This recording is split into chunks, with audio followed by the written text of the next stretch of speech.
Ang batas ni Calantiaw ay mas nakakapukaw pansin at mas madaling ilahad dahil ito ay naglalaman ng isang dokumento lamang. Ang dokumentong yaon ay may haba ng isang aklat lamang at ibinigay sa National Library noong 1914. At ipinakita sa issue ng ikatlong anibersaryo ng Renacimiento Filipino. Ito ay pinamagatang Las Antiguas Leyendas de la Isla de Negros, ang mga lumang alamat ng Isla ng Negros.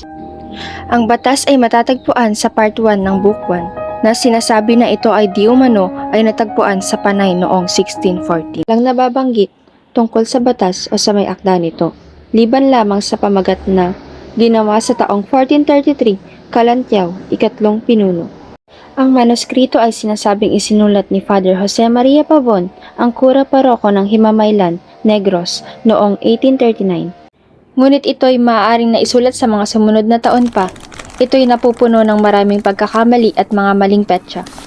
At ang dahilan na ito'y tinanggap, ninuman ay dahil walang sino man ang bumasa sa kabuuan nito. Halimbawa, ang may akda ay lumagda sa pangalang Jose Maria Pavon at ang petsang kaniyang akda ay sa pagitan ng 1838 hanggang 1839 sa kanyang kumbento sa Himamaylan.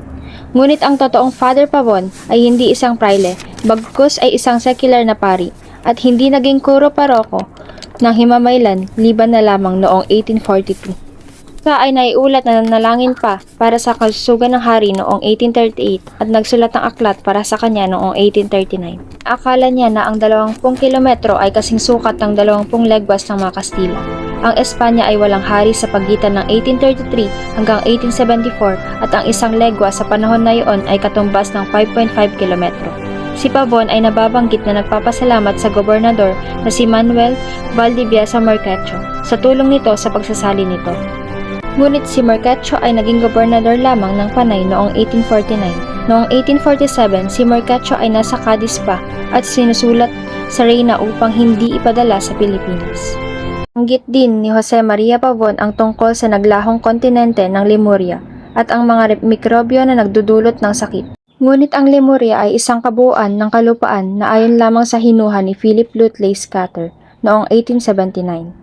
At ang salitang mikrobyo ay naimbento ni Dr. Charles Emmanuel Sadilot para sa karangalan ni Louis Pasteur sa original germ theory nito noong 1879. Kabila ng mga kakatuwang bagay na ito, ang batas ni Calantiaw ay inilathala ng walang anumang pagdududa nito sa wikang Kastila at Ingles noong 1917. Pukaw atensyon ng maraming mga pantas. Ang isa sa kanila ay nakapansin na ito ay naglalaman ng dalawang salita, Bisaya sa halip na Hiligaynon at Kineray-a.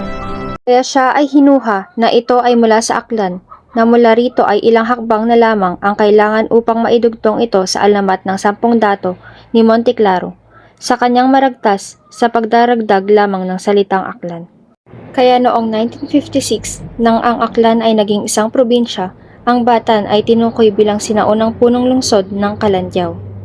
Noong December 8, 1971, ang araw na iyon ay sinimulang gunitain bilang ika-538 anibersaryo ng pagpapatibay ng batas ni Calantiaw.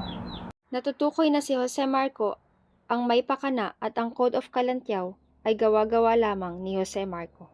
Ayon kay Ambet Ocampo, si Jose Marco ang isa sa pinakamatinding misteryo sa historiografiya ng Pilipinas. Ang tanging nalalaman natin ay isa siya sa pinakamahusay na taga-peke dahil nagawa niyang pekiin ang maraming dokumento sa isang karir na tumagal ng kalahating siglo. Ang pinakakilalang imbensyon niya ay ang Code of Calantiaw na isang sistema ng mga batas na mula sa Batan-Aklan. La Loba Negra na isang nobela na di umano ay sinulat ng martir na si Jose Burgos. At ang mga ito ay kasalukuyang nananatili sa ilang mga textbook. Dinugtong pa niya, sa palagay ko, si Jose Marco ay nakapangloko sa mga pantas at eksperto sa loob ng kalahating siglo. Dahil hindi siya lumikha ng mga kagilagilalas na mga pamimeke. Bagkus ay ang mga bagay na posible, maaaring ang kanyang mga pamimeke ay naging posible na ring dahilan sa mga pagnanasa natin sa mga pre-Spanish documents sa ating kagustuhan na magkaroon tayo ng isang nobela ni Father Burgos. Sa pagnanais natin na magkaroon tayo ng mga dokumento na pupuno sa kasaysayan ng Pilipinas.